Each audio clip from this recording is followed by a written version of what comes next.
there folks, welcome you all to yet another podcast of mine coming at you on a Flaggins Up Saturday this week, people. Yes, we are. It's a little bit sort of fly by the seat of your pants again. We're back to the old format of, well, not fly by the seat of your pants. I mean, I know what we're going to talk about. I've got it all written down and I've got all the links that we're going to go through. We're going back to the format from a couple of weeks back. Well, maybe, the last two podcasts that I've done have been me just my opinions on what we saw at the showcases and that sort of stuff, pretty much. And the ones that I did before that, I'd been taking down news stories, keeping the links, and we were just reading through the news stories. So that's the format that we're going to be in today. I've had well, as always, people, if you don't want to hear me rambling on at the beginning of this video, just sort of telling you about what my week's been like and all that sort of stuff, all the time codes will be in the description below, so you can just jump to whichever part you are interested in, people. As always. Well, I say as always. Sometimes the time codes don't appear until, you know, because I forget to do them and then I do them the following day. But I will try to remember to do them as I post up the video. It's becoming a lot easier now to do all of this stuff. I'm gonna punt it again, people. I'm gonna punt it again. Filmora. From Wondershare, I think it is, but Filmora, my new editing software that I've bought, and I'm not getting paid to say this, people, by any stretch of the imagination, but it just renders the videos so bloody quickly. It is unbelievable, people. My mind is just blown. It's unbelievable, people. I've never seen anything like it. It's boom time when it comes to the old rendering of videos, people. It really is. It's unbelievable. Unbelievable. That's not copyrighted. So yeah, it just means that the video is I can render it in 20 minutes. Just to take the longer ones, the ones that I've just done, I mentioned this last week, but the two previous vlogs that I did were an hour and 20 minutes and an hour and 40 minutes. Now, the hour and 40 minute one would have taken about 3.5 hours on the old system. And if you think about all the videos that, you know, all the clips and stuff that I put in for you to show you what I'm talking about while I'm chatting away, there was, I mean, especially on those big ones where there's loads of stuff coming out of the events, probably won't be as much of that today, although I'll still put the footage up, but there won't be anywhere near as much as the last two videos. I mean, they're the two sort of biggest ones that I'll do through the year, aren't they? I mean, any sort of showcase like that. But the speed, it does it in about 20 minutes. It's unbelievable. And the quality is better than I was doing it before. I had to do it in 30 frames per second before because it was so bloody slow. Doing it in 60 FPS. I'm doing it at a higher kbps, which is all technical jargon. I know what it means. Not really. But it's all far, far better quality than it was before because it's just so bloody quick at rendering it. So I can even get it up in a relatively good, decent time, as long as I've not waited too late to record the video. So yeah, it's just transformed doing these. It really, really has. It's taken me a little bit to get my groove on with it. With the other one, it was just second nature. I've been using it for so long, I just bang, bang, bang, done, you know. And then you'd have to sit for 3.5 hours to do that. So with this one, it's just getting that familiarity with the software so that I can go bang, bang, bang, done. There's just little things that are different. You've got to be careful, and you know. But all in all, fantastic. A few little features I wouldn't have minded being there, but just fantastic for whatever it was I paid for a year's license, which was like £40 or £50, something like that, somewhere between £40 and £50 for a year's worth of license for it. Fantastic. So I shall stick with that until something else comes along that's even better. But I mean, just for the rendering alone, I'll stick with that. I've had a great week. Well, can I just say this before I say any more, people? Flaggins up to you all. Flaggins up. Truth be told, people, you know how I have this, you know, if it's before 5 o'clock, leave it till 5 o'clock, people. The 5 o'clock rule has sat with me for quite some time. I've had a couple of these days now where it's sort of sneaked into the afternoon beer. But, you know, I was just ready to record now, and I thought, well, the sun's shining, the weather is sweet, man. I'm going to chill out tonight and holiday. I'm on holiday, people. It'll be all right, so fine. Something like that. Oh, hello. The sun's not shining now. I went and put a bin out before I did this because I've lived my life really rock and roll, people. And I saw a massive cloud coming over, and it did say on the app it was an 80% chance of rain. I can hear it outside ramming it down. So it was all timed sweetly. I've had I've had a really good week. Work-wise, got loads done. My exercising has been going really well still. After the 3 weeks of COVID nightmare that I had, I'm back. In fact, I'm probably on the weights. I'm certainly back up on more power than I was on before. I'm actually lifting heavier weights before in certain places.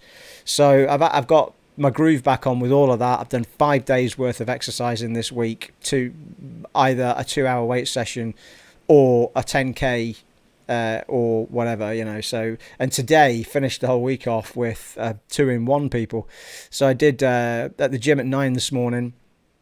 He did a 2-hour weight session like I do, and then just to punish myself, because I had a proper feast of snacks last night.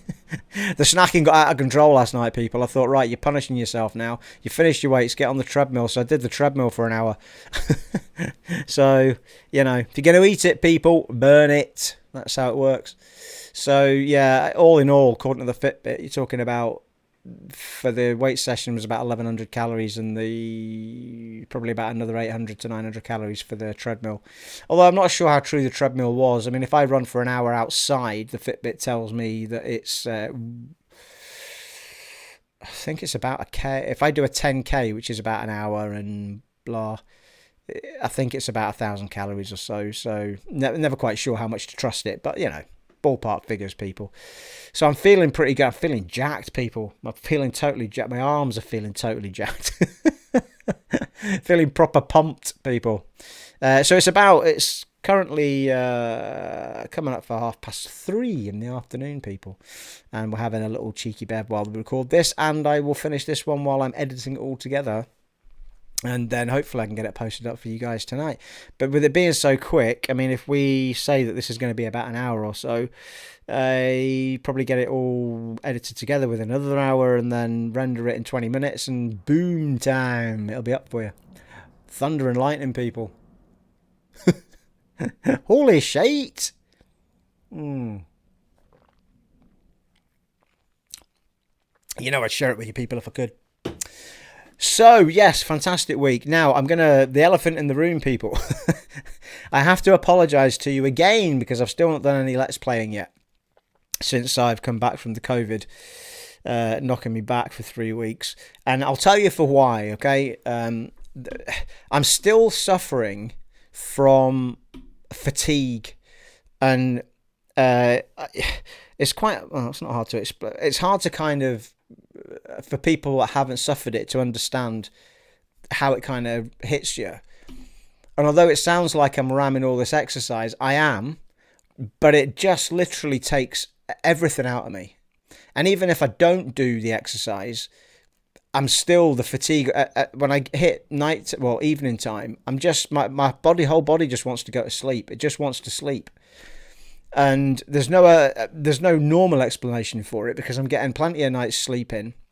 I always get plenty of 8-hour worth of sleeping at nights, and in fact a lot of the time I wake up earlier than that anyway, so it's usually 7 to 8 hours. And it's just I've never been quite right since I've come back from this COVID. But other people have told me that it did take them 6 to 8 weeks to start feeling like everything had gone. Other people are still suffering from long COVID and stuff. So what I'm getting at really is that the times that I would have wanted to record, I've just not had it in me. I've literally finished working, and you guys know that I'm a programmer, so on the days that I would record are the days that I would do a lunch run, right? So I would finish work and then I would get straight to have something to eat and then go straight to recording. Or it would happen at the weekend. But the lunch runs that I've been doing have just, by the time I get to the end of the day, lie on the couch, and it takes everything I've got not to fall asleep. And I try not to fall asleep because I don't want to not be able to sleep at night. But that doesn't seem to be a problem either, even if I have fallen asleep. And I'm not talking about 10-minute naps either. I'm talking about proper 2-hour flat-out sleeps, just randomly. It's like my body's just like, I'm going to sleep for 2 hours. It's like, what the fuck? Where's that coming from? And that's really the reason that I haven't got any kind of groove on with gaming at all. And it's not like I've been gaming and just not recording for you guys. I've not been gaming at all. I literally finish work, if it's a gym night, then I get everything I've got to get to the gym, and once I get going with that, it kind of, the fatigue sort of, but the lethargy of working at a desk all day, you kind of like, you need to pick yourself up and just get yourself out, and I do that. And obviously I wouldn't record on those nights anyway, because I'm, back from the 2 hours at the gym and then back. I mean, I'm not back until good 6:30 or whatever it is, the time I eat and everything. So yeah, there's no real explaining it, and I am really trying to get that oomph back to be able to record for you. You're just gonna have to be a little bit patient with me if you could, and I will get there at some point. I'm just happy that I've got my groove on with my exercise again. I'm managing to do these for you. I've done these for the last 3 weeks now, and I am feeling absolutely like myself before I got COVID, but with the exception of the fatigue is just, I've never experienced anything like it. It's just crazy. I say that, I was pretty convinced that I had COVID early on, and I might have had it more than once, but I didn't get any kind of reaction that I got this time around. But I never tested myself for it. I just sort of stayed home and got better and moved on. But I did for a fair while feel really fatigued, sort of at the very beginning parts of the pandemic. So I was kind of convinced that I'd had it at that point, because there was a bit of fatigue going on at that point for ages as well. I mean, it was with me for a long time. So I don't know if this is just, having had it again, it's just sort of brought all that back. But yeah, it's just never. I mean, I know that I'm a man that's level 51 now, age-wise, but people as they get older might have a little nap, but fucking hell, you don't expect to be sleeping 2 hours after and then still been out of sleep an entire night as well. I mean, my dad's 76, he doesn't do any of that. He might have a 10-minute nap in the middle of the day, but he doesn't need 2 hours. So anyway, yeah, I apologise again. Please bear with me. I will get back to the Let's Plays for you guys. And for me, I mean, I'm missing the gaming as well. And the only thing I've done off camera was that I can't remember if I'd done this before the last podcast or not, but I basically wanted to try out the 60 FPS on The Last of Us Part 2.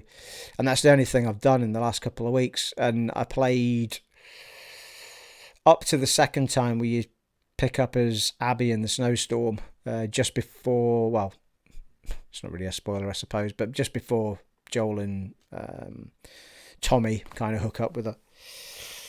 So that's all I've done, and I just haven't done any gaming. So it's not like I'm gaming away and I'm not doing anything for the channel. I'm just not doing any gaming. So hopefully this fatigue will ease up in the next number of weeks. That said, I am off this week, and I am again going to try and make some sort of effort to try and get some recording done. I won't make any promises, but I will try to do that for you. And through the week, I mean, my plan is that I will go to the gym in the mornings, or do my runs in the mornings before anything else. And then I've got the car going in for its MOT on Wednesday, so that's just a little thing, and I'll walk back. So I won't be able to go far anyway for a day or two, so that might be the very days where I could do a bit of recording. Here's another thing as well. I've just heard myself doing it quite a number of times, and it's pitched up in the last 2 videos when I was watching them back. I keep saying so the aim of the rest of this video is for me to try and not say it's as bad as So I've heard other people doing it recently as well. If you're going to do anything, I think throwing a so in is probably easier. So, and then you can move on to the next sentence. So we're going to try and avoid and ums for this video. I went through a really good spell of not doing anything like that. And what it is your brain, when you're doing stuff like this, your brain goes into this zone of like, shit, I've not said anything for like 3 seconds. You better just throw a word in. And that's where the ums and your no's come from, because people are afraid of having a bit of a thought and then talking. So It's an interesting one. I don't remember your nose pitching up in my earlier videos, so I don't know where that's come from. But anyway, shall we, people? Shall we move on to some gaming news? And I'll need my old man spectacles on for this, people. We do have I still have a list of... I really want to buy some new glasses, actually. I wouldn't mind getting some with nice coloured side frames. I actually like these glasses, the Dunlop glasses. I've got 2 pairs, but this is the pair that I like with the grey arms on them. And the other pair I thought were going to be my favourites are silver frames with black sides, but they actually look a bit old manish, whereas these ones look a bit younger. So I wish I'd got 2 of these pairs now, or one with a different colour on the side. But I can't actually find these anymore, so I need to try and find somewhere that I looked online. I couldn't actually find anyone that did. The glasses frames always say they never seem to do, if they do colourful ones, it's always like massive ones, like you want to turn into some sort of TV entertainer or something. I just want these, but with the option to have different colours on the arms. Anyway, right, let's say I have 2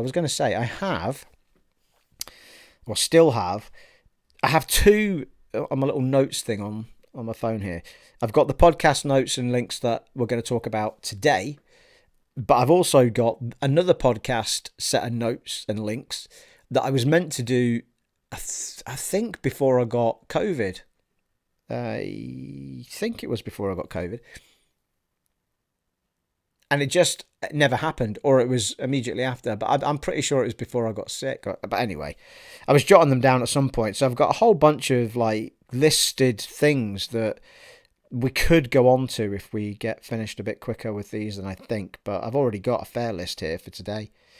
So shall we crack in, people? I think the 2 that I will have on the thumbnail, we're starting with this one, is Final Fantasy and Callisto Protocol, which we'll get to later, but just extra news. So these things are kind of extra bits of news that have fallen out the arse, if you like, of the showcases that we got. So, kicking us off, people, Final Fantasy 16 producer confirms it won't be open world. Hallelujah, as far as I'm concerned, people. I've talked about it, and I'll say it briefly again before we go to the link and read the article, but I just did not like Final Fantasy 15 at all. It just was not my bag, baby. No. I don't know what that game was trying to be, but it just wasn't for me whatsoever.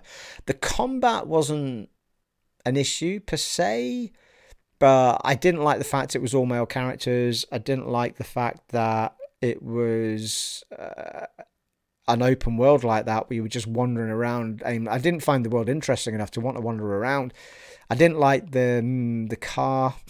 I didn't like a lot. And it wasn't like it was a bad game, but it just didn't fit with me whatsoever. My son, Aaron Brew, he liked it, but it wasn't for me. So I'm kind of glad to hear that this isn't, and it's going back to kind of a... I suspect what it will be like is Final Fantasy VII Remake. Maybe a little bit more open, but let's go to the article and see what's what, people. What's what? So, props to IGN, who I think all of these articles are coming from, actually.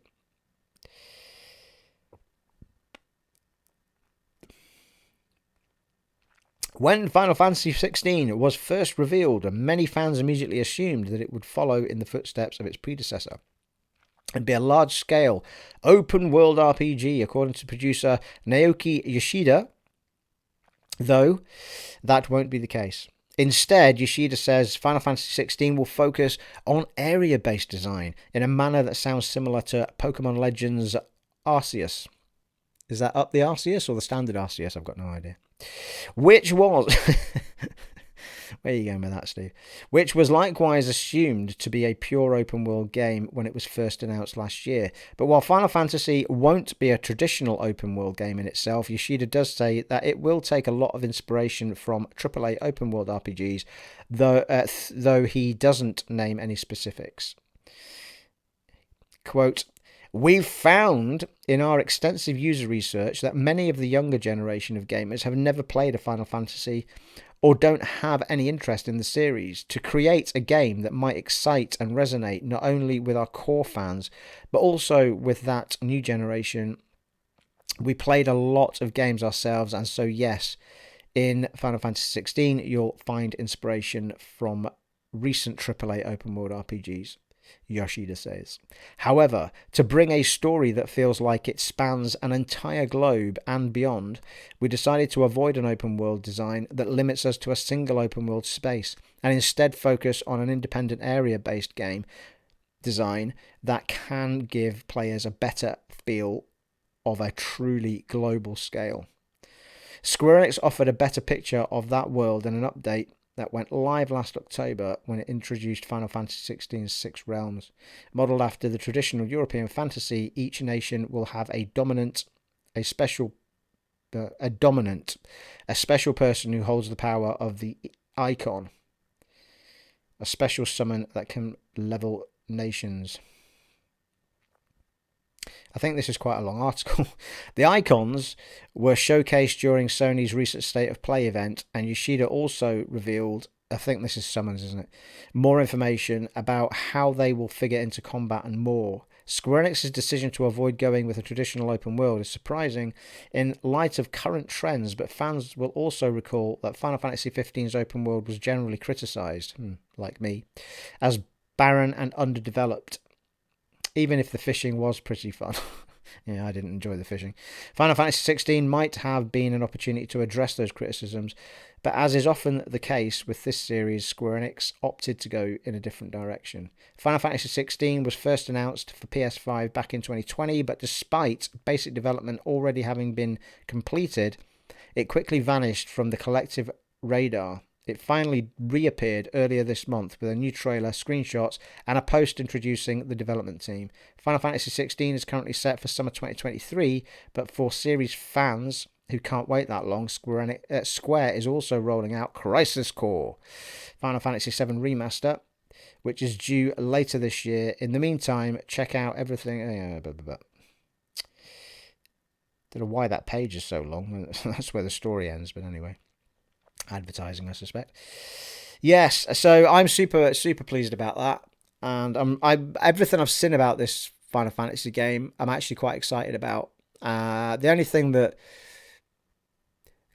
well, not worries is a strong word. The only thing I'm slightly concerned about is that when we saw the gameplay footage, we didn't see much in the way of party fighting, but we're going to go on to that now. So the next article is basically Final Fantasy XVI, everything we learned in IGN's Naoki Yoshida interview. So we'll go to that article now, and then we'll touch on some of that, I think, as we read through this.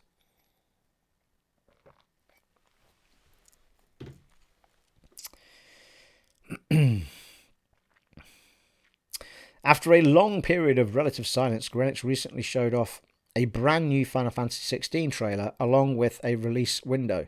To follow up from the trailer, IGN had the opportunity to speak with producer Naoki Yoshida, who is currently spearheading the project along with an all-star team of developers. In the course of speaking with Yoshida, we learned plenty about Square Enix's upcoming mainline Final Fantasy project, including confirmation that it won't be an open-world RPG after all. Here are the main highlights. Final Fantasy XVI producer reveals new details on combat, summons, and party members. Naoki Yoshida confirmed that Final Fantasy XVI will have a form of party-based combat with AI characters, and he also discussed how icons, Final Fantasy XV's version of summons, will figure into the gameplay. We didn't want to overwhelm users in our newest trailer, so we focus solely on Clive's battles. That said, for most of his journey, Clive will be accompanied by one or more companions, Yoshida says. These companions will participate in battle as well as trade banter with Clive. That said, the party members will be AI-driven so as to allow players to focus solely on controlling Clive. So that is Final Fantasy VII, really, isn't it? How that works. Final Fantasy XVI producer confirms it won't be open world. We kind of talked about that already, so I don't really read that out again. Final Fantasy XV's puppy has a name, and he may be a party member. Remember the pup from Final Fantasy XV's very first trailer? I don't actually, but anyway, we'll go with it. Naoki Yoshida revealed his name while teasing that he may have a much bigger role to play in the gameplay. Well, let's just say he's more wolf than dog, and his name is Torgal. Yoshida told IGN. As for him being a party member, you'll just have to wait and see. We'll have more info on parties soon. It might be a bit like What's His Puff from Final Fantasy VII, the sort of dog character in that I'm forgetting, or lion, or whatever he was. On top of the new trailer, Square Enix also revealed new characters while providing more detail on the background of the world. Final Fantasy XVI was previously revealed to be a PS5 exclusive with medieval European settings. Final Fantasy XVI is currently slated for release this summer 2023. Yeah, that's the tail end of it. A PC version may follow, but it remains unconfirmed. So there you go. So yeah, it's nice to hear them confirm that there is party fighting in the game, because that concerned me. I like Final Fantasy games because you're working with a party. I did like Final Fantasy VII, the way that it, in the end, it did feel very like you were playing as one character for a while, but then you did end up with your party and things got going. So it did work for me in the end. I loved that game, and I will absolutely play it again at some point. A very special game. In fact, I haven't played it since they released the new gen updates for it, so it'd be worth going back and just playing it for that. So I'm really, really excited for Final Fantasy 16. Really keen to see more. I don't want to see too much more, but I wouldn't mind seeing some of the party action just to see how the parties fit in. And it did feel like the summons or the icons play a bigger role in this one, and they're not just sort of this side thing you can call, but who knows, maybe it's the same. So I don't know. I mean, I don't know if a lot of people will be disappointed. I think, going by what they did with Final Fantasy 15, I don't think many people will be disappointed about the fact that it's not open world. As he says, I think we'd rather have a big area, you sort the area out, you do your, if there is side quests and stuff. I've just said and I said I wouldn't. If you do Final Fantasy 7 had little side quests you could do down side alleys and stuff. I suspect they'll do stuff like that, and you'll have an area that you can sort of investigate and wander around. But it won't just be, go all through the world. God damn it, Steve, stop saying it. I must be doing this in real life, which is why it's so easy on the camera. So, yeah, going to be really, really interesting to see what that game becomes or has become. But according to them, it was just getting final polishing. So I was surprised that it was coming in 2023 and not this year. But maybe it's because they wanted to push Crisis Core and what have you first. So, it's very, very... Well, they haven't actually said the date, have they? They just said it's 2023, I think. Moving swiftly on. The Callisto Protocol, almost half of its combat will be melee combat. Now, this is quite interesting because there was next to no melee going on in Dead Space. If you remember with Dead Space, for those people that have played it, the only melee that you could do was you could swing your arm like that, which was just of no bloody help whatsoever, and you could stomp on an enemy. Well, you could stomp on an enemy if you're taking it down and it was still crawling about, but chances are you would still take damage. You could swing your arm at an enemy that was coming at you if you had no bullets or whatever, or you wanted to save bullets, or the weaker enemies, but it was nothing to shout about. So this is actually quite interesting, and it goes on to talk about why that's important, and this is going to help you with your ammo conservation. So let's get into the article. Let's do this.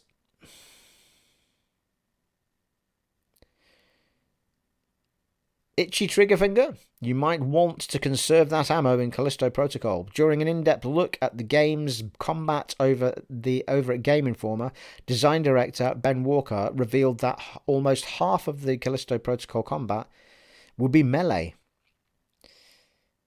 Quote, "We're definitely leaning into the survival side of things," he revealed. "Our overall tone of our combat is kind of a struggle, right? You're doing whatever you can do to kind of get by and get through. Essentially, it looks as though ammo will be scarce, but don't worry, there are plenty of other attacks at your disposal. Almost half of our combat is melee," he added. "That means you have to be smart about how you use your bullets. So to that end, we've added our melee combos. When they finish, they kind of push the enemy away, so that gives you a chance to then lock on really quick and get a nice clean shot on the enemy. It's no secret that Callisto Protocol is drawing quite a few comparisons to Dead Space, not least of which because developer Striking Distance Studios is headed up by former Visceral Games general manager Glenn Schofield. Yes, that's the same Visceral Games that made Dead Space. But where Dead Space offered repurposed engineering tools to fight off hordes of necromorphs, the Callisto Protocol gives players more conventional weapons, even if their ammo is a bit scarce. Thankfully, you'll get your hands on a stun baton too, and even a Half-Life style gravity gun. Meanwhile, developer Chris Stone revealed that the studio has been studying real-life gore as inspiration for its squishy, rather grim-looking enemies. While these were a lot less fun, to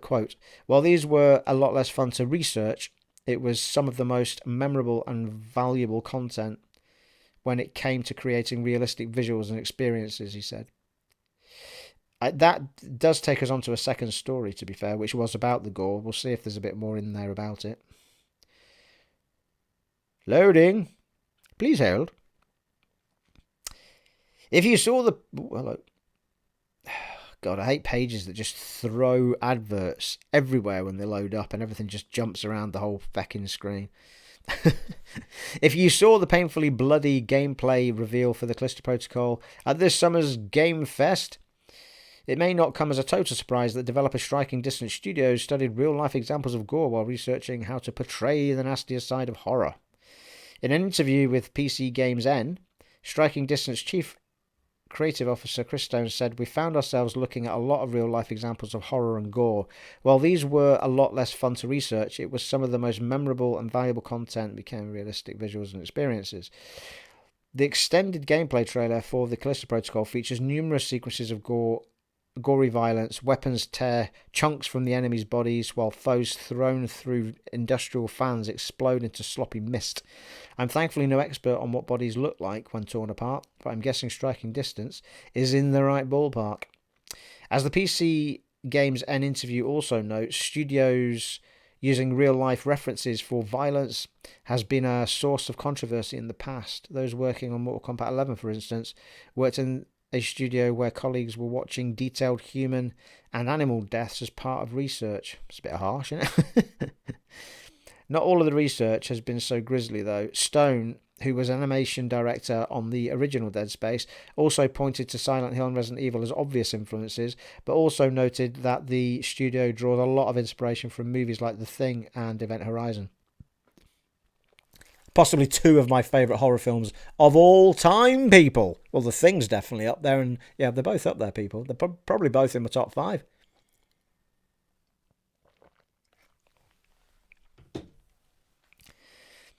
Hey, anything else? That was it. I'm so excited for that game, people. Seriously. Can I just have it now?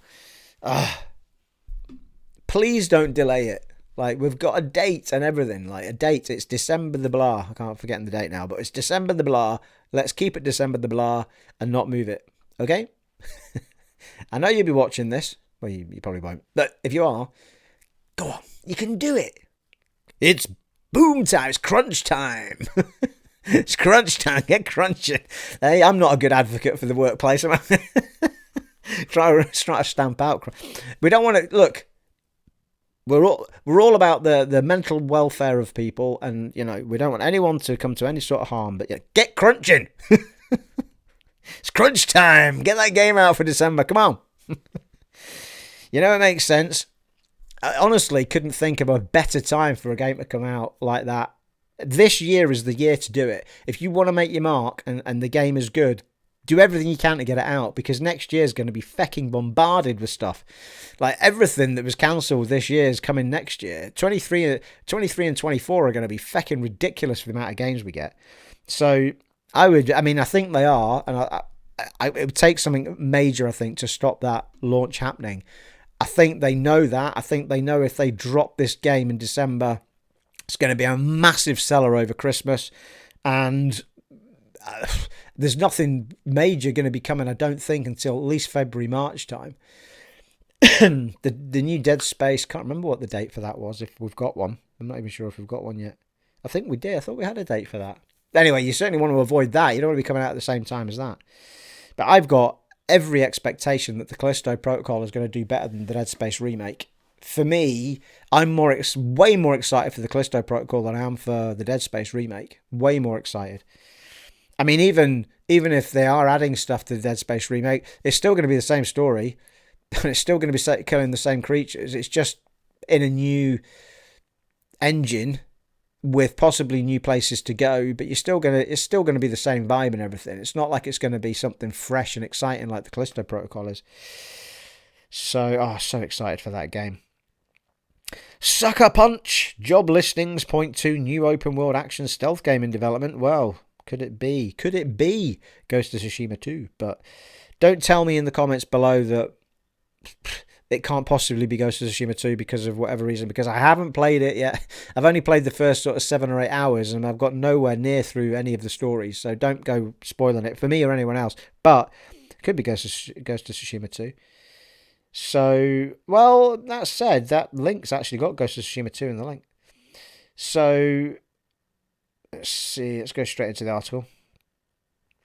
I really, really want to play that game, and it's been updated with the 60 FPS patch and all that malarkey, so it has been new gen patched. I really want to go back and just start it again from scratch and get stuck into it.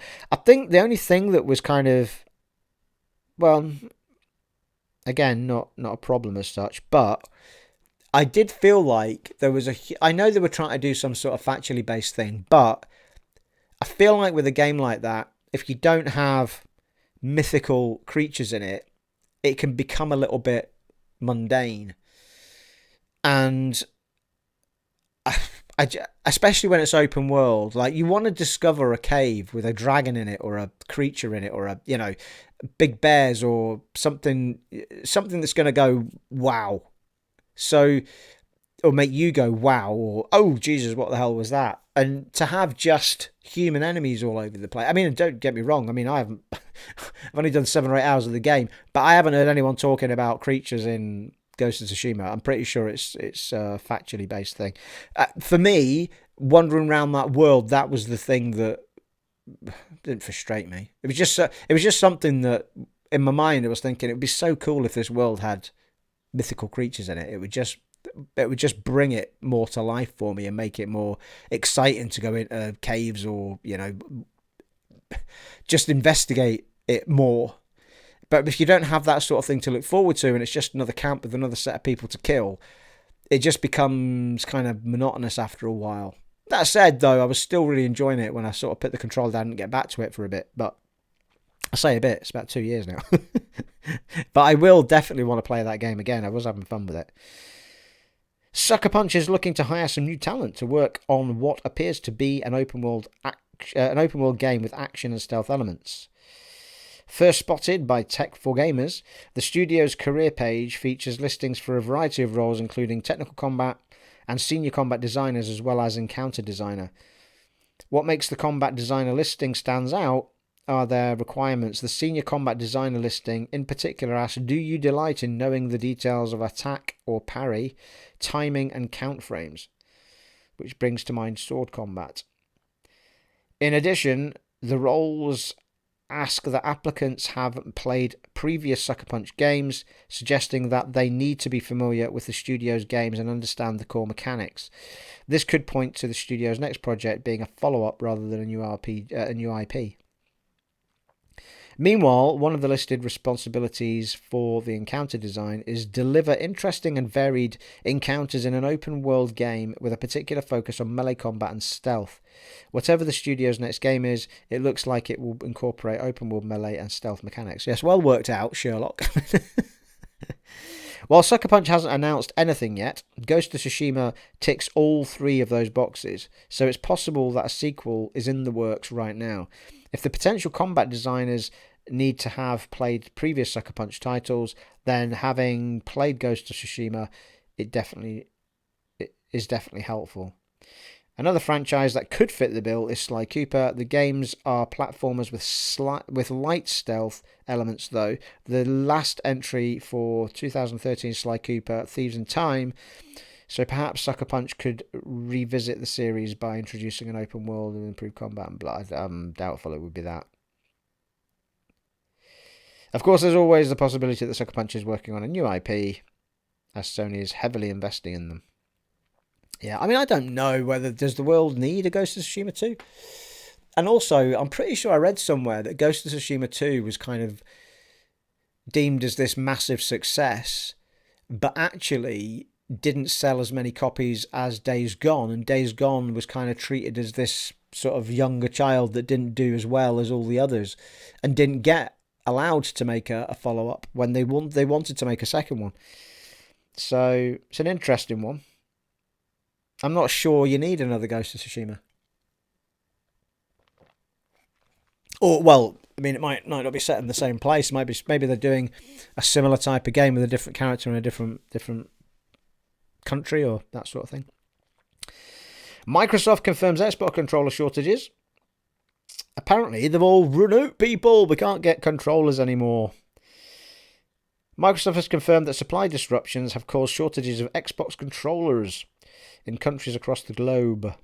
In a statement to VGC, Microsoft said, "We know it might be hard finding Xbox wireless controllers right now due to supply disruptions. We're working as fast as possible with our manufacturing and retail partners to improve this." Even Phil Spencer's making controllers at his desk right now, people. That's how committed they are. Not really, I've made that bit up. Please check with your local retailers for availability. As noted in the VGC report, multiple retailers across a variety of regions are currently completely sold out of official Xbox wireless controllers. The situation seems prevalent across Europe, with Xbox users on Resetera reporting that controllers are tough to come across in France, the Netherlands, Germany and the UK.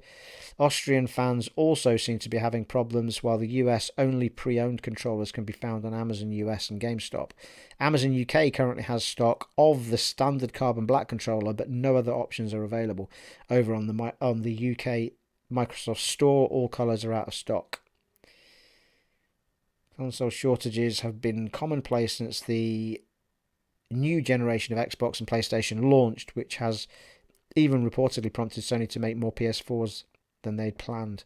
But generally speaking, peripherals have been easy to buy. Microsoft's statement does not point to the root issue that is disrupting supply, but hopefully is a temporary hiccup rather than a sign of a wider supply issue on the horizon. Yeah, it's an interesting one. I was surprised that, I don't suppose it matters, does it? I mean, you can either make them or you can't, but I don't know where, because Design Lab is so popular and you can make pretty much any style of controller you want, it could just be the demand of that many people wanting a funky controller on top of the fact that they've clearly got supply issues. Anyway, I'm sure they'll sort it out. One way or the other. Gotham Knights features the biggest video game version of Gotham City ever made, people. Ever. In the history of ever. WB Montreal's upcoming DC superheroes game, Gotham Knights, will feature the largest version of the iconic Gotham City ever seen in a video game. Excuse me. In an interview with Game Informer, game director Jeff Eleanor was asked how Gotham Knights' version of DC's flagship city compared to the open world Gotham seen in Batman Arkham Knight.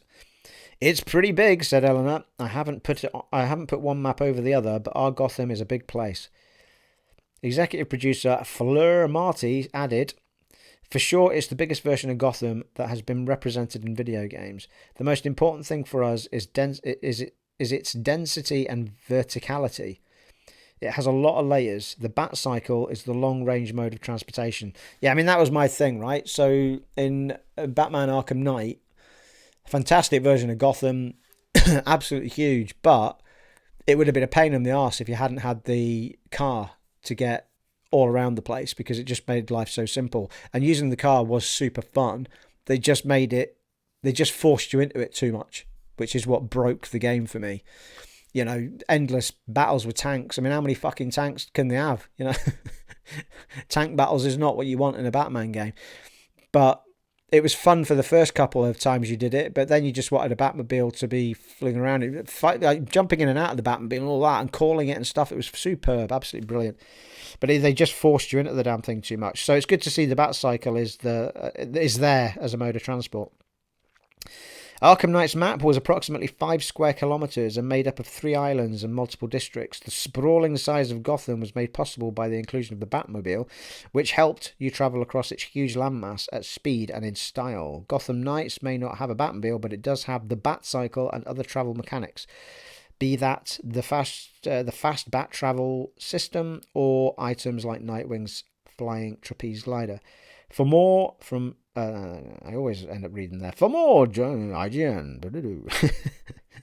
So there you are. It's quite exciting. I'm getting more excited for that game the more I see about it and the more I hear about it.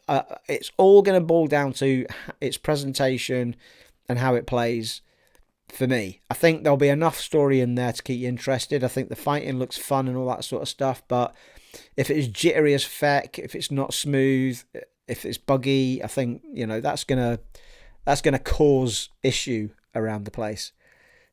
I'm not going to be buying that game at launch. I don't think I've ever bought a Batman game at launch, but actually that's not true. I think I bought Arkham City. I always get the name. The second one, Arkham City, was the second one, wasn't it? Whatever the second one was, I've still got it downstairs. I'm pretty sure I bought that at launch because I at that point played the first one and loved it so much. Really loved the second one. And then the Arkham Knights kind of lost me a little bit with all that forcing you into the car, but it was still a gorgeous game. I got really far into that Arkham Knight as well, and I wasn't far off the end of the story, I don't think. I think I got to the third area. But it also got really fucking ridiculous. I've ended up on a rooftop with fucking helicopters with searchlights and lasers everywhere, and it's like, fucking hell. The fuck am I going to get across this without being spotted? Terrific. Yeah, some accomplishment, though. What a game it was. Obsidian, are we moving on now? Yeah, I mean, I think just in general terms, I think, as I say, the more I've seen about that game, the more I keep hearing about it, it looks better and better every time we see it, and it sounds more and more fun every time we get more information about it. It will just be whether or not it lives up to the hype and plays like the other ones did that were made by Rocksteady. So it's going to be an interesting one. We'll see what happens. But WB Games, to be fair, churn out really good games. I talked about this in a previous podcast, that if you look at the Lord of the Rings ones they did, Shadow of War, Shadow of Mordor, I mean, they're fantastic games with fantastic battle systems and all that sort of stuff. If you look at the Mad Max game they made, it's a fantastic game. So, you know, they have a really good pedigree of making good games. So I wouldn't be surprised if this game does really, really well. But I just feel on my gut it's going to be like an 8 out of 10. And it's not going to rock anybody's world to blow a 10 out of 10 out of the water. But yeah, may get... You never know, people. We may get surprised. But I still think it'll be a good... I think it'll be a great game. Whether it'll be an exceptional game will be another story. I think all of the previous Batman ones that were done by Rocksteady were all classified as sort of... Certainly the first two were classified as outstanding games, weren't they? The third one got a hard time about being forced into the car. Obsidian and why Xbox acquisition strategy is staying out of the way, yeah. It was just an interesting article about Microsoft buying studios and then not fucking around with them and letting them do what they want to do. I thought it'd be interesting to read through. When Fergus Urquhart walked into the 2018 pitch meeting with the then Xbox Senior Director of Business Development, Noah Musler, he thought he was pitching Avowed. But what he was really pitching was the entirety of Obsidian Entertainment. This is interesting because I thought Avowed came about because they got bought. But obviously that wasn't the case.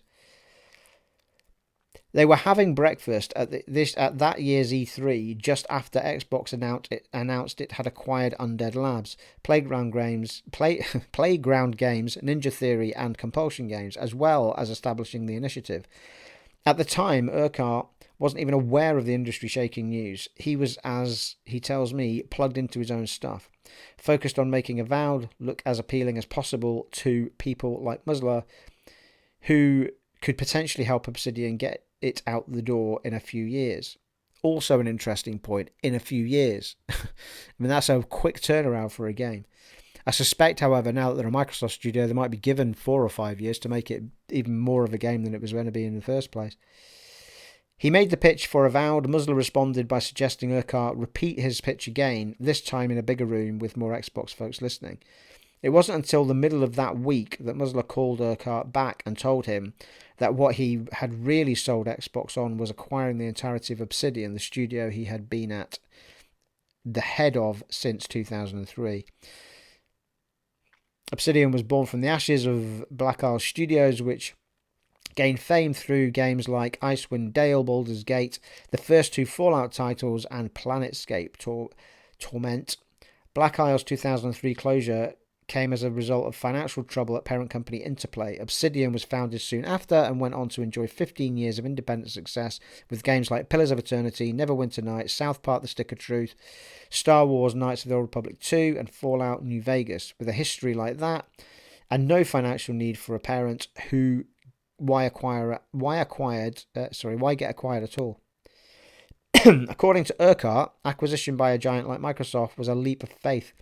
But what ultimately sold him on the idea were 2 things. The first was the substance of what Microsoft was pitching. It wanted to let its acquired studios be who they are and retain their creative freedom and studio culture largely unbothered by Xbox mandates. Creative independence following acquisition can sound like a tall, unbelievable order, though. Why would anyone trust that an enormous corporate parent like Microsoft would adhere to that one 2, 5 or 10 years down the road, especially in an industry where smaller companies are gobbled up daily? But Urquhart says the second component that convinced him was the people pitching him. He already knew Matt Booty well and Muzzler too, enough to have faith in their promises, and then there was Phil Spencer. I didn't know Phil Spencer well at that time. I probably only talked to him once or twice up to that point. But what's so interesting with Phil is he is this. I don't know. I don't want to say persona in the end because he is... it's a bit of a strange sentence. Because he is Phil Spencer and because he runs all Microsoft games. But not knowing him and even what I knew about him back then... but now knowing him and even what I knew about him back then is his reputation was just someone who is authentic and someone who doesn't BS and loves games. And that was the trust in that. The 3 of them together convinced Urquhart that he would be bringing Obsidian into a new Microsoft of sorts, one worth putting faith in. And that's all good and well, though, isn't it? But what happens if they all fucking leave? Wouldn't be the first time that they suddenly shagged everything up. I mean, if I was a head of a studio and Microsoft came in and said, we want to buy you, I'd have it absolutely written into the contract that if Microsoft at any point decided that they wanted to pull the plug and shut the studio down, that you would have an immediate option to buy yourselves out of the Microsoft fold and continue as an independent studio. Don't know how easy that would be to do, but of course we know that happened with Lionhead Studios. Microsoft bought them over. They started making Fable Legends. It all went tits up and they shut them down. British studio, Xbox studio, that was under Phil Spencer. So it still concerns me a little bit that I think they've learned a lot. They have talked about Lionhead and they have said they've learned a lot of lessons from Lionhead as well. So fair play, but that doesn't help the people that were working at Lionhead, and it doesn't necessarily help us with what Lionhead might have brought us in the future. But we are still going to get Fable. It's being made by another British studio, the studio that make Forza Horizon. So, but again, though, just because Microsoft buy you doesn't mean you're safe. If, going by that example. Urquhart's outside impressions were astute he was getting a first-hand look at a transformation going on within Xbox that, per Mary McGuane, had been going on for much, much longer than the public has been privy to. McGuane is currently the studio general manager at Xbox Game Studios for Obsidian, Double Fine, and In Exile, but she's held a number of roles in her over 20 years at Microsoft. That experience has allowed her to watch this transformation take place firsthand. In 2018, she was serving as the chief of staff for Xbox Game Studios, giving her front row seat to its acquisition drive. As she tells it, Xbox's shift started not in 2018, but way back in 2014 with its acquisition of Mojang. That effort was steered by Matt Booty, who pushed for a very different integration approach. Quote, before Mojang, it was you're a part of Microsoft, McGuane says. One day you're part of this studio, the next day you're fully Microsoft. And it had varying success, I'll say. So with Mojang, there was an approach taken that we like to call minimal integration, where we looked at the stuff that we really needed to have fully integrated, and that's like IT stuff and security policy, that kind of stuff. But then we really tried to create stability in these studios, to not have the acquisition be something where the whole studio lost focus, where the studio was now trying to figure out this thing called Microsoft. One look at Minecraft today is proof of how well that went for Xbox, McGuane says. Not reading this very well. Went for Xbox. McGuane says that it was Minecraft's success that allowed people like Booty and Spencer to advocate for that approach widely, building more trust with each success, and so the gaming giant has taken the same tactic again and again with his acquisitions, since encouraging them to focus on making the games with creative independence and using Microsoft's enormous resources. Studio leadership is encouraged to collaborate with other studio heads and Microsoft leads, comparing notes on games, production, people, and culture. It does make Xbox more focused on established teams with consistent internal cultures, solid track records of games and IP, and veteran leadership. After all, giving that much creative freedom to a studio that doesn't know what to do with it will ultimately be hurtful to the strategy. Independence doesn't mean isolation, though, McGuane says. That in Obsidian's case, for instance, she speaks with someone at the studio every few days, and there are connection points all throughout all Xbox-owned studios. It's not, she says, that they shut the door and Xbox knocks once a year to collect what's owed. In return, Xbox gets games, obviously, but it's not just after blockbusters. By relieving the pressure of having to scramble for publishing deal after publishing deal, McGuane says that studios like Obsidian can, if they so choose, pursue smaller projects alongside their larger endeavours. Grounded and Pentiment are prime examples of this, where Xbox's safety net helped the developer juggle multiple balls at once. Grounded's early access success was significantly bolstered by Games Pass and Xbox marketing, which allowed Obsidian more time and energy for Pentiment, and both games will help The Outer Worlds 2 and Avowed down the line. For Xbox, all of this contributes to filling up Game Pass. And this article seems to go on for fecking ages. But we get the idea. It's a good article, actually. If you go to IGN and try and find it, it's a really, really good article. I'm not going to go any further with it, but I think it's a fantastic strategy. We'll see if it works for them as we go down the line and they release these AAA games that we're all hoping and wishing for that haven't quite arrived yet. And it is starting to get time when Microsoft need to start delivering over the next couple of years on those games, especially if they want people to keep investing in Game Pass, because at the moment, a lot of people are cancelling the Game Pass, I think, because there's not really much to do on there. If you've already been a long-term Microsoft person, there's nothing new there. So I think a lot of people are sort of just going to the basic, pay for whatever it is you need to play live and not worrying about anything else for now. I've only still got Game Pass at the moment because I did that quirky thing a few years back where you could upgrade your live service. If you bought like 2 years of live and then added on Game Pass, it was like super cheap, and then you just had Game Pass for the next 2-3 years. I think it must run out at some point this year. Whether or not I actually spend the money to pay $10.99 a month to have it, I doubt it. There's nothing really on it that I want to play. Well, I say that, actually. That's not true. There is games that I would play, but I've got other games that I would want to play first. I've actually downloaded A Plague's Tale, the first one, to play. I mentioned that in the last podcast. I was going to try and play that. I might record it for the channel, actually. I think, why not? If I'm going to play it anyway, I might just record it and throw it up so you guys can see it. It is a game that... The size of the game surprised me. It's about 40 gig, which is quite big for a game that I thought was quite small. But it does look pretty stunning, to be fair to it. Anyway, I'm really happy with the way that Microsoft are dealing with the acquisitions and letting them just do their funky thing. And I think it will pay off for them. I really do. And the variety of games that we're getting, as I mentioned in the previous podcast as well, the variety of games they're doing is...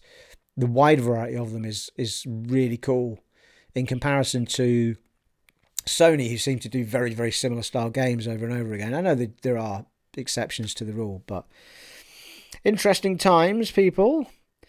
Teenage Mutant Ninja Turtles, Shredder's Revenge review. Yeah, I put this in simply because I mentioned this game in one of the Summerfest? I think it was Summerfest or the Xbox One. And I thought it was a really cool looking game. And I think it got an 8 or a 9 out of 10. It's that old style 16-bit back to, like you're playing on a... Yeah, it got an 8 out of 10. Great.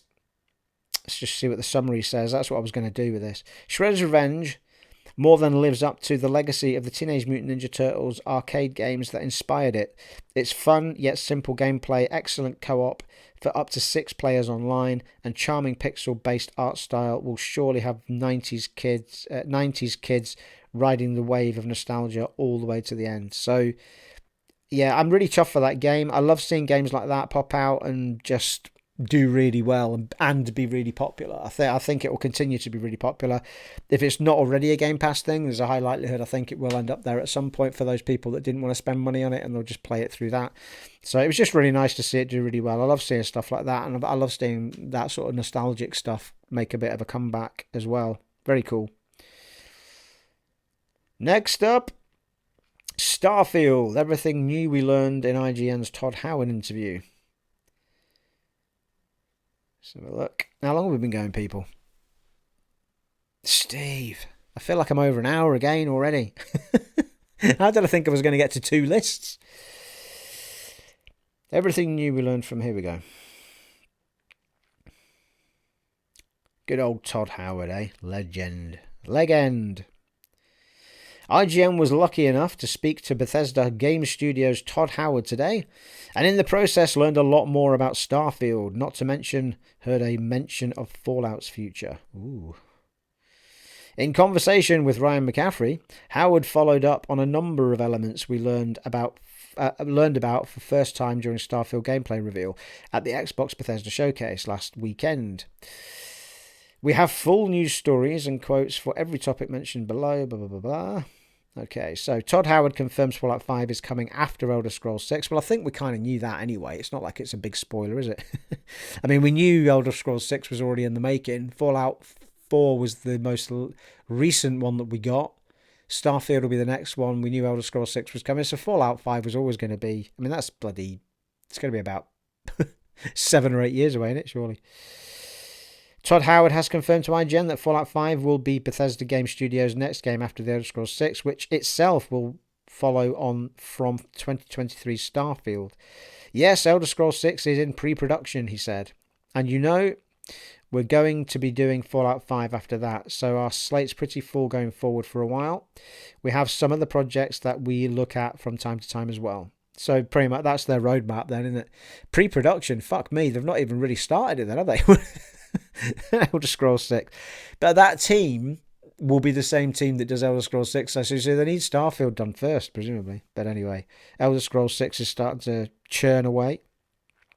Starfield includes more handcrafted content than any Bethesda game alongside its procedural galaxy.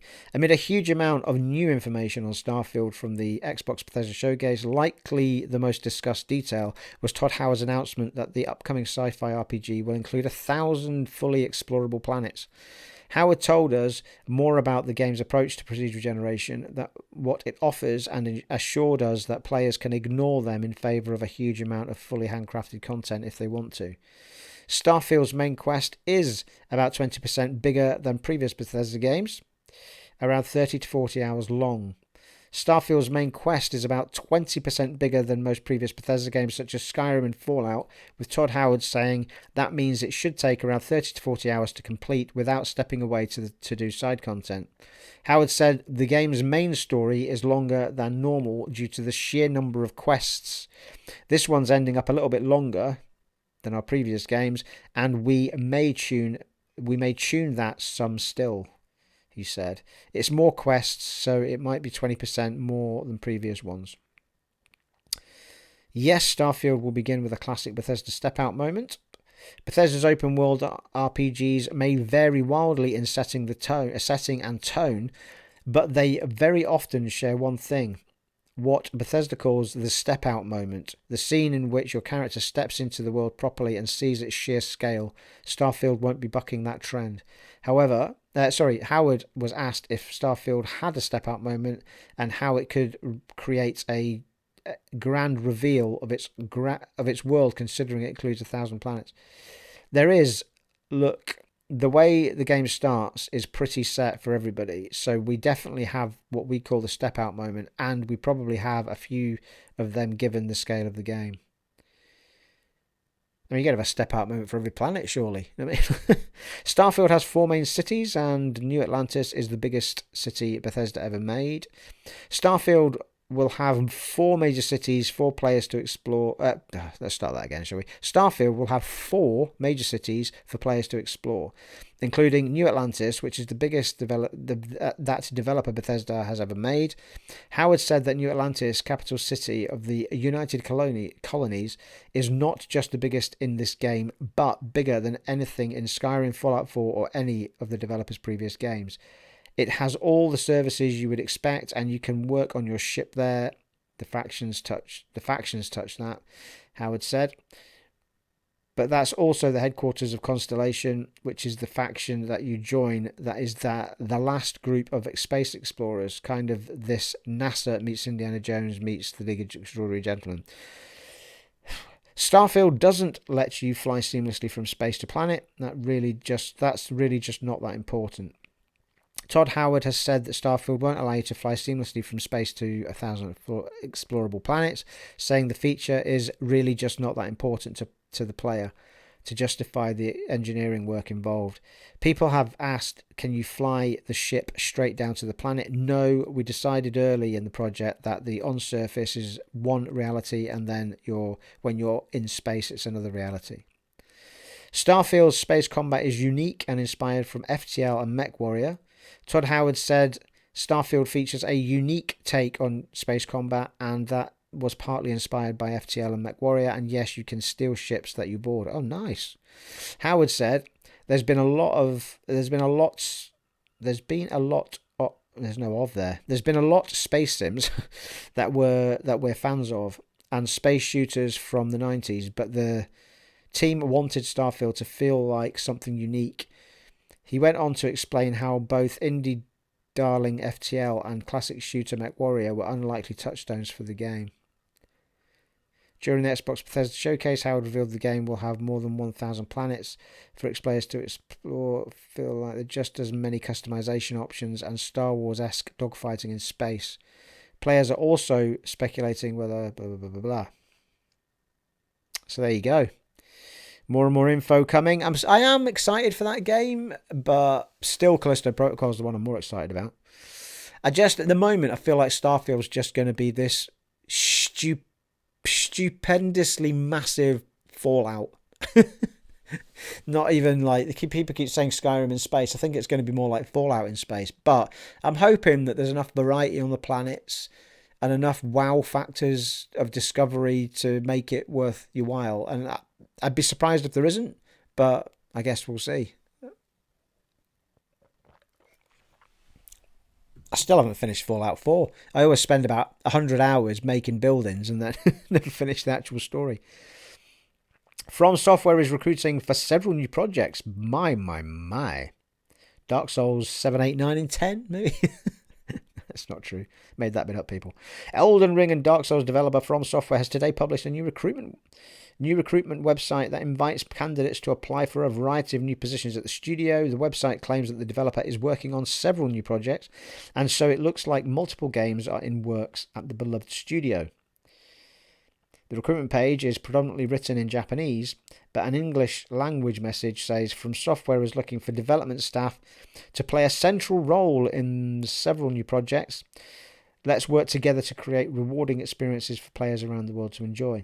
Following the message, it lists a list of 22 job roles covering game design, programming, art design, graphic design, animation, art design, visual art, movie design, technical art, sound, production support, development support, and corporate sales. In short, this is a pretty big recruitment drive from Software.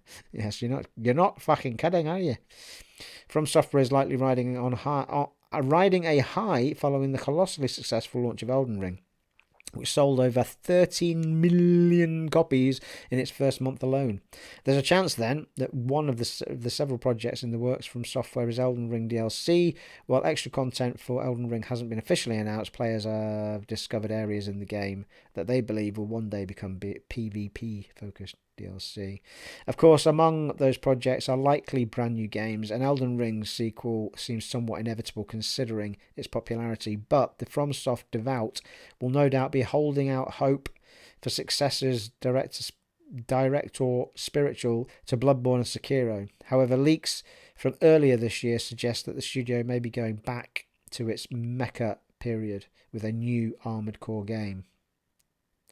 Wow. Well, you've got to be excited when they keep pumping staff into a studio, people. It usually means there's going to be more than one thing going on, several games and blah.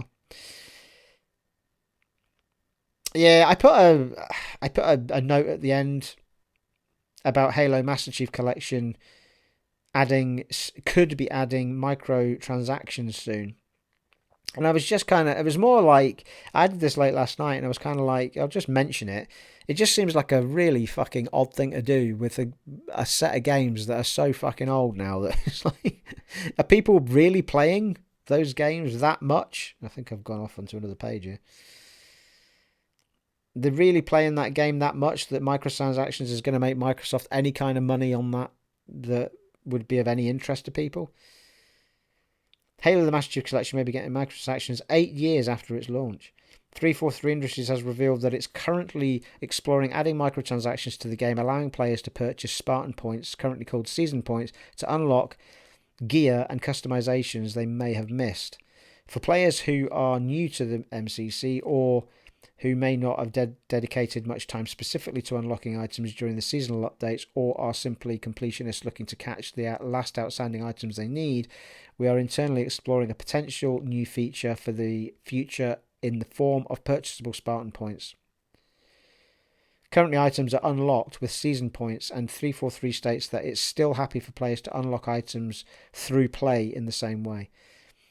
Quote, "We are happy with the current system of how players earn Spartan points by completing challenges and leveling up through play," they added. "This would be an optional alternative for players who might find the vast scope of content to be an intimidating amount of playtime and want to get ahead on or skip the grind, or maybe want to grab specific items they want. We all have our favourites. The option of purchasing Spartan points then is an added extra. You don't have to do it." Right, okay, so it's basically just, instead of earning your points, you'll be able to buy them. I don't know. I'm a little bit kind of...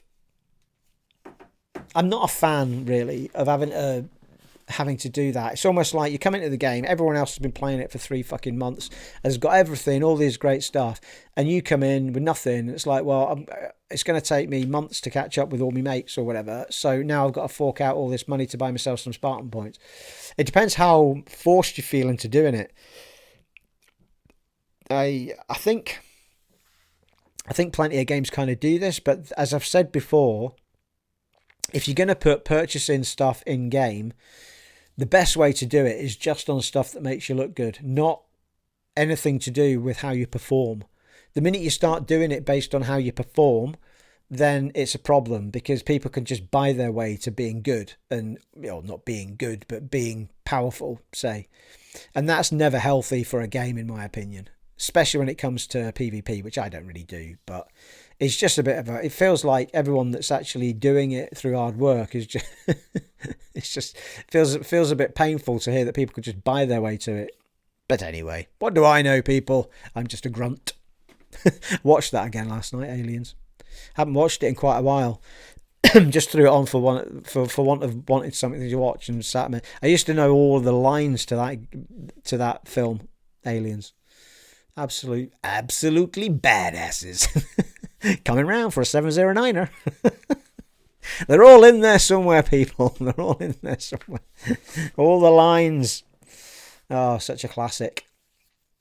Really, really good. What a film that was. And that ever since then, it's just been shit, that whole franchise, isn't it? But never mind. Never mind, eh? Someone take Ridley Scott off of that franchise immediately. Not that anyone's done any better with it since Aliens, but, I thought he was going to do something more up that street when he took it over, but not really. Just wants to talk about fecking androids all the time. It's not called Android, it's called Alien.